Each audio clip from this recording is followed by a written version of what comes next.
So, more detailed, for instance, on how Platonism is solipsistic is if we look at nativist linguistics, right? Because Chomsky, Noam Chomsky, is openly a Platonist, right? He's a Platonist. No problem, like no question about this. He admits it. He claims it. He points to Plato for like fucking everything he says, right? This is not controversial. He's a Platonist. Okay. Now, Chomskyan notions of how language evolved are fucking weird. And they don't make any goddamn sense unless you're a Platonist. And to anyone else, it just looks like insane solipsistic bullshit. Okay?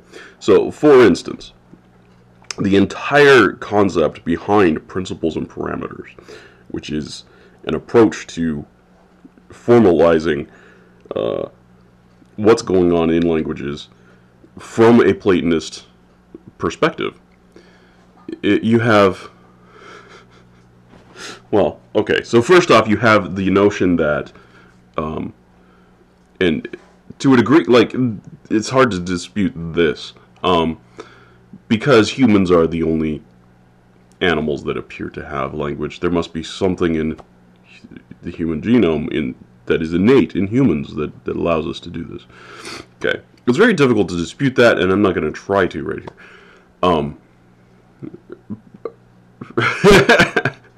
But what they then go, they take that further and assert that they know what that is.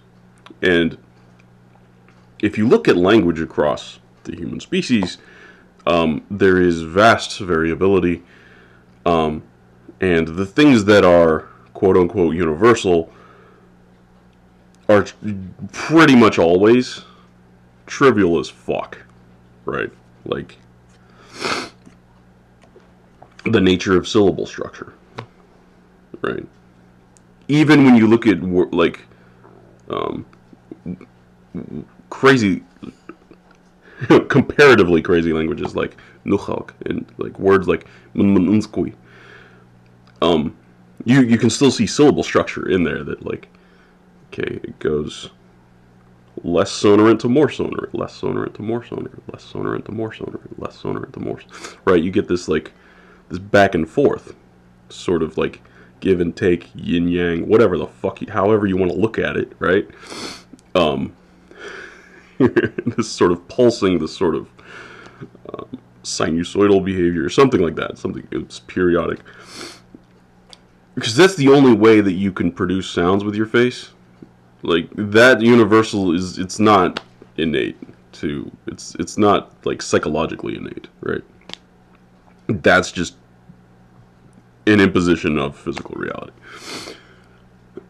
So, they'll go around and they'll say things like, well, like, subjects do this, noun, or objects do this, predicates do this. And you might note that these concepts are in themselves already fraught with a lot of philosophical baggage, right? Like, if you look at a deeply ergative absolutive language, the concept of a subject doesn't even make sense. But there's so few of them, and they are spoken by such a small minority of people on the planet, and the people that do speak them are such marginalized minority populations, that nobody gives a fuck. And we just get away with saying this, right? Worrying about subjects and objects. In ergative absolutive language, you don't have subjects and objects. That's not how it works. If you look at Malagasy, that's not how it works. It just doesn't work that way. It just fucking doesn't. And the notion of a predicate, that's the entire thing that's not the subject. So if you can't actually cross-linguistically define the notion of a subject, how the fuck can you cross-linguistically define the notion of a predicate? You can't. Okay. So, and it's all built on this. So, like, it's these all of these little pieces, right, that language can be built from, right? This is all innate machinery or some bullshit like this. And there ends up being a lot of parts to it. Now, because English is a dominant language currently, a fair amount of this proposed machinery is actually dedicated to handling shit that is unique to English. Like do support. Like, what do you think? And when I answered that question, I'm not going to say the word do. It would be, it's weird. It has a different meaning, right? Like, what do you see? Let's do that one. Oh, I see a river. There's no, the do isn't in there, right? The do occurs for strange syntactic reasons. And that is very peculiar to English, the appearance of do there. Even with movement, like in Chinese, if you move shit, you can move shit in just exactly the same way, but you don't get anything that's comparable to do when you do that movement in Chinese. Yeah. So, because English is a major language in the world right now, and a lot of linguists are native monolingual English speakers, this kind of weird shit in English gets a lot of attention. And the the Platonists, the nativists, build that into their models. But it doesn't actually explain anything. If anything, they just made it worse, because now you're sort of explaining how English works, but you're not remotely explaining why these things that you spent so much time building into your model don't fucking happen for the most part in languages in general. And ultimately that's what it always boils down to, right? It starts from this like Latin and Greek grammatical tradition where you're looking at things like nouns, verbs, adjectives, case marking, shit like that, right? Well, English has almost no case marking. It's easy to argue that English doesn't have a distinction between nouns and verbs. You can make a list of words that is thousands and thousands of words where the words they don't lexically have either a noun or a verb form. It's the same word. And when you pronounce it, when you say it, the syntactic context of what you're saying ascribes it. It's part of speech, right? So, like rebel versus rebel, it's written exactly the same way because it's one word. that prosodic change, right? Rebel, right? Stress on the first word, that's the noun form. Rebel, that's the verb form. So the stress is on the second syllable with rebel with the verb form. This is systematic, right? Produce, stress on the first syllable is a noun.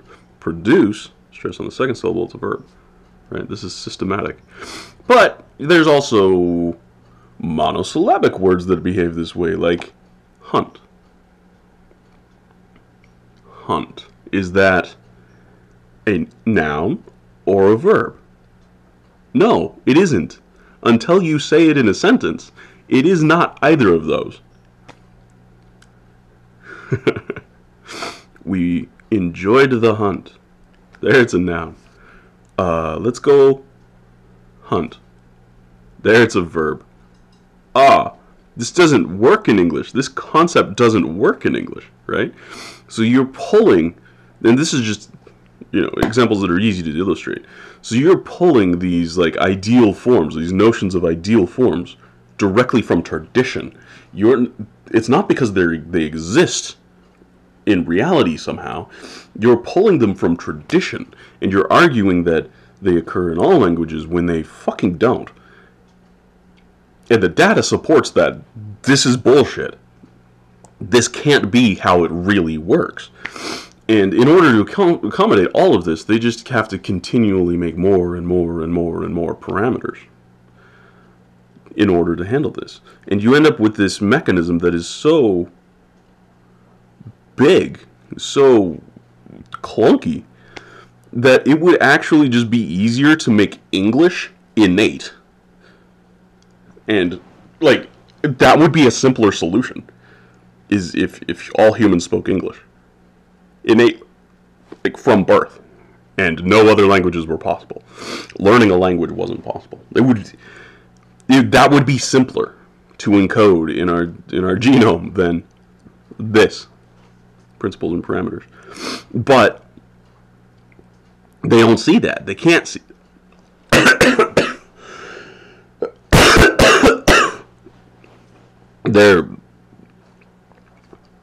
Their convictions prevent them from seeing that, which is just amazing. Like, there have been so many times where I pointed shit like this out to a linguist, and they're just like, "Oh no, you're thinking about it wrong." What?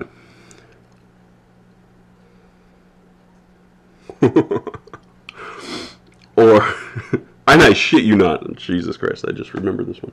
I shit you not. There was this time, and I might have mentioned this one before. There was this time I was talking with a professor at the U of A who was mentored by Chomsky or studied under him or something. And I pointed out that he was just blatantly ignoring evidence, right? So it was like, well, here, can you explain this? No. Here, can you explain this? No. Here, can you explain this? No. So these all of these things occur, and you can't explain any of them, and yet you're saying that I don't understand. That means that you're ignoring evidence. And his comeback was, well, you have to ignore evidence. And this is when I learned about Imre Lagatos. This is where I learned about that. The idea of fucking scientific programs and shit. Holy fuck. That combined with Platonism, Jesus fucking Christ. Basically, it allows your researchers to just do whatever the fuck they want to with no repercussions. No, there's no professional repercussions whatsoever. It justifies fucking everything. It's amazing. And if you can possibly look at that and not think that that's solipsistic as fuck, wow, that's amazing. But getting back to Noam Chomsky himself, personally, so he takes this, and I forget, it was like 2010 or something. It was pretty recently. He published this little short thing. It was like a page and a half, 2 pages, something like that. Where he's talking about new evidence about how long people have been in Australia and how long certain things have been happening, and some shit in archaeology that had been discovered. So he's like, okay, that means that that means that the saltation of the linguistic capacity, or whatever words he's using, occurred at least 50,000 years ago. And I'm like, what? What the fuck balls are you talking about? He genuinely believes that there were human-like things walking around the planet for about 2 million years. Right? So from Homo erectus, the earliest evidence we have for Homo erectus till now. But at one point, they just, like, all of the ones that were left alive at one point, just suddenly all of them realized how language works and gained this insight all at the same time.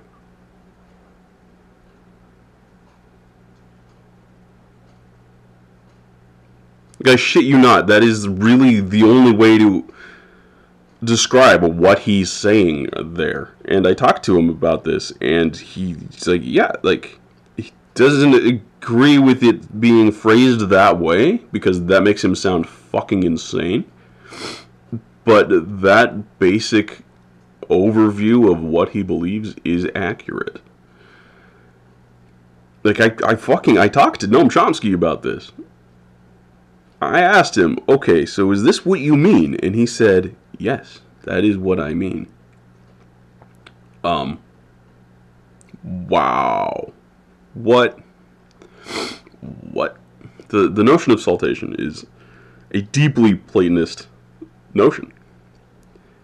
And it is just that at one point, all of the people walking around just got language magically. Keep in mind, this is a man who criticizes the Tower of Babel story in the Bible for being mythological fantasy, for depending on supernaturalism. Keep that in mind. And then analyze what I just said. How is there any possible way that you could look at that and be like, that's not supernatural? The only way you could look at that and say that's not supernatural is solipsism. Solipsism is the only way that can be reconciled. If Chomsky's views are fundamentally solipsistic, suddenly it makes sense. Suddenly it makes sense. In a really weird way. So, yes, when I say that Platonism is fundamentally solipsistic, this is what I mean. Like, I'm pointing at real shit. Like, wow. Wow.